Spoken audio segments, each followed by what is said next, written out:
You know, when the world was absolutely shattered by war, one woman stepped up. And she wasn't a politician, not really. She was more of a moral force. And she would go on to build something that defines our rights even today. So let's dive into her incredible story. Okay, so let's set the scene. We're talking about right after World War II. The entire world is just reeling from this incredible trauma. Everyone's desperately looking for some kind of shared ethical foundation, Something to make sure that kind of horror never, ever happens again. The UN was brand new, and honestly, so was the whole idea of universal human rights. And these words, they're really the cornerstone of that new foundation. I mean, to us, they sound so basic, right? Almost obvious. But you have to understand, back in 1948, this was a wildly radical, even revolutionary thing to say on the world stage. So that brings us to the big question, right? Who was the driving force here? Who on earth had the skill, the moral clarity, and just the sheer guts to get all these different countries with completely different beliefs to agree on this and actually make it happen? Well, to figure that out, we've got to go back, way back. Because the person who ended up championing these rights for everyone, they came from a world that was, frankly, a pretty unlikely starting point. So, meet Eleanor Roosevelt. Now, she was born into a very wealthy family, but don't let that fool you. Her early life was actually filled with a lot of tragedy and loneliness. She lost both of her parents, which really gave her this deep sense of empathy for other people.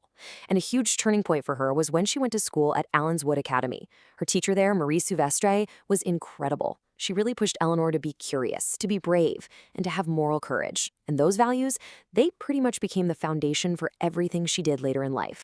And this is where you really see the change happen. This quiet, kind of shy young woman who grew up with all these strict social rules starts to see what's really going on around her. She sees the poverty, the inequality, how people are held back just because of their race or their gender. And inside her, this need to do something about it starts to build up. So when she becomes First Lady and moves into the White House, that growing social consciousness just explodes onto the scene. And let me tell you, she didn't just bend the rules of what a First Lady was supposed to be. She threw the rule book right out the window. I mean, look at this. It really shows you the difference. On one hand, you've got the traditional role, right? Being a hostess, managing social events, being a quiet supporter. But Eleanor? No way. She turned that role into a powerhouse for activism. She decided she wasn't just going to sit in the White House and be an observer. She was going to be the president's and the government's eyes and ears out in the real world. And believe me, this wasn't just for show. During the Great Depression, she was constantly on the road. We're talking going down into coal mines, visiting slums in the cities, seeing the conditions in migrant labor camps. She would actually sit and listen to people, hear their stories, and then go straight back to the president and tell him what she saw. This directly influenced the New Deal.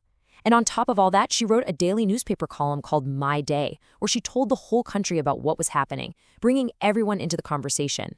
But if you really want to understand her moral backbone, there's this one story, one single event that just says it all.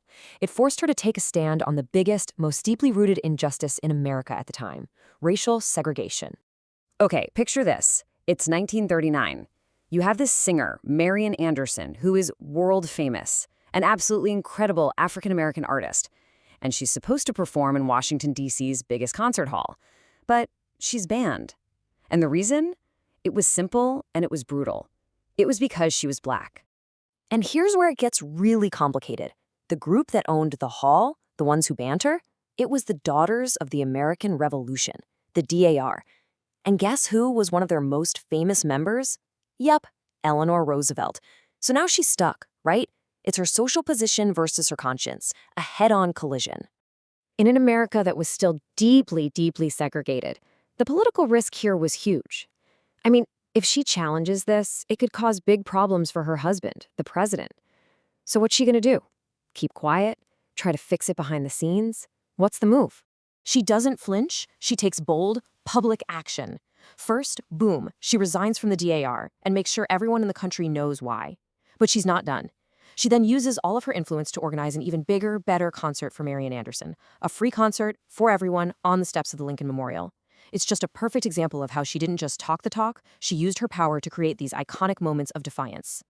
So it's this deep, deep belief in every person's dignity, a belief that was really shaped by her own life, that she takes with her to the world stage after her husband dies. And this is what leads to her greatest, most lasting achievement. After FDR's death, she becomes a delegate to the brand new United Nations, and she's picked to be the chairperson for the Commission on Human Rights. Think about her job: to create a single document that defines the basic rights and freedoms for every single person on the planet. It was a monumental task, and she was the one who drove it forward, who negotiated, who fought for it. She was the heart and soul behind what we now know as the Universal Declaration of Human Rights. And here's what's so important about it. It wasn't just about things like freedom of speech. She insisted that it had to go further. Because of her, the Declaration includes things like the right to work, the right to an education, the right to a decent standard of living. For the first time, the world was saying that these social and economic rights were just as crucial to being a human being. So here's the thing. The Declaration isn't a law that countries can be forced to follow. But its power is huge. It's like a moral compass for the whole world. It's a standard that we all agree to aim for. It's inspired countless laws and constitutions all over the globe, and it's still the yardstick we use to measure what's right and just. When you look at her whole life, it's just an incredible story.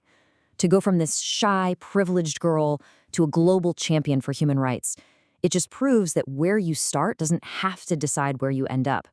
Her conviction, her empathy, her courage, they literally changed the world. And that kind of leaves us with one last thought, doesn't it? Her story just shows the amazing power one person can have if they're committed. It really makes you wonder, what big challenges today are just waiting for someone to step up?